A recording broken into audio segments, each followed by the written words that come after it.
first thing is to separate the medical from the labor issues that we are pointing to. Okay, this is not about doctors.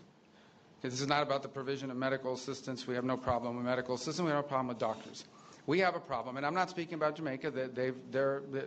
We've discussed this today about, following international labor standards and the like, but I'm just talking about this program in general, how it's operated around the world. And how it's operated around the world is that basically the doctors are not paid.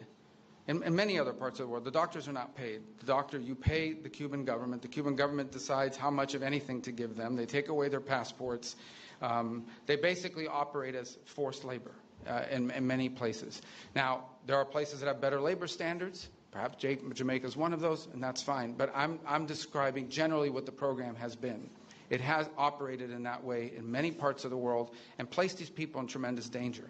And so I think we can all agree that the trafficking in labor, be they doctors or farm workers, is not something that we would want to be supportive of, and we find that to be an egregious practice on the part of the Cuban regime. Now, every country operates their program differently. And obviously, because of our relationship with Jamaica, we're going to engage with them on that and talk about it further and have a better understanding. Perhaps none of this applies in the way it's handled here.